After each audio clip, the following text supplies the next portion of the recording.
Alright, well, here we are with this quick tutorial for part 3 of the lab. Very horrible way of doing it because I am holding a webcam as my microphone and I have another webcam up here that you can't see above my computer screen, and that's why I have this box up here, because I have to troubleshoot at some point, probably tonight or tomorrow, to figure out how I can make this easier for me. Anyway, quick tutorial. I guess I'll just throw a 3D print in here. This is Ultimaker Cura. Everybody just calls it Cura. This is what most people use for their printing. As you can see, if you know anything about printers, this is the printer, one of my printers, because I actually have two up here. Large bed, small bed printer. So that is what I have.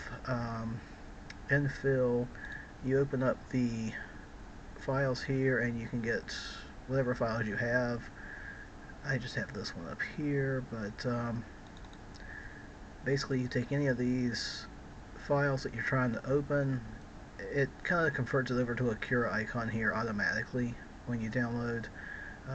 If it's a file that it can work with automatically without having any conversion.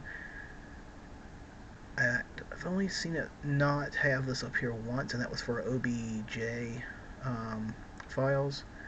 But basically you take it, open it up, and set it up here, and it shows you your file.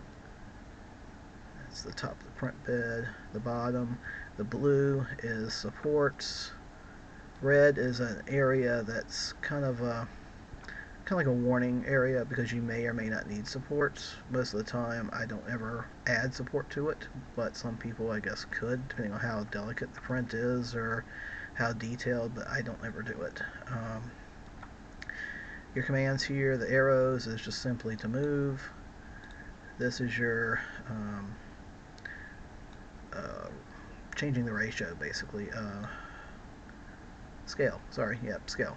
And this is rotating, so you can rotate however you want, which is good for prints that are too big for the bed itself. You can rotate them at an angle and sometimes print them with a lot of support under it, so that way you can fit them on the print bed.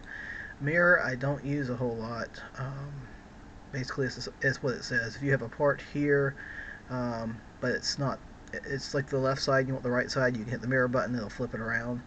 It does not create two, it just flips whatever you have. Per model settings, these are something that I don't ever touch. I just leave it normal mode and go. Support blocker is for once you slice.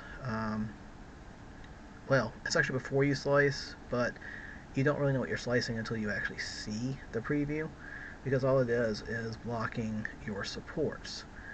I probably shouldn't have had this at this angle, because it might take it a little bit longer to show how it prints. But basically, once you hit slice down here, it'll say, okay, it's ready. I wouldn't touch it until it said it was ready. Oh, actually, it's going faster than I thought. Okay, so if I print it at the way it is now, it takes 13 hours. Do it this way. 13 hours, 10 minutes, and it takes 61 grams of filament. Your rolls are a lot bigger than that, so that's really not a problem unless you're at the very end. But as you can see, where I had it flipped up, the red is where a support is needed. I use a tree support, so that's why it has all these like tree limb looking pieces. It saves a lot of filament, and all this is usually hollow. And basically that block support also down here is where you would say, okay, I don't want to support here, it's on top, I don't need it.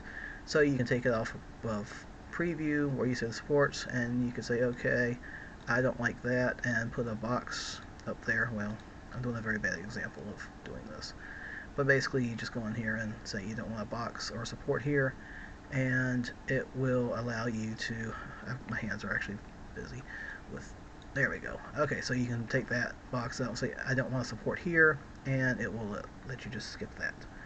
But anyway, that's it in a nutshell. Once you're done, you just basically, like I said, once it's sliced up here, you hit save and you're done.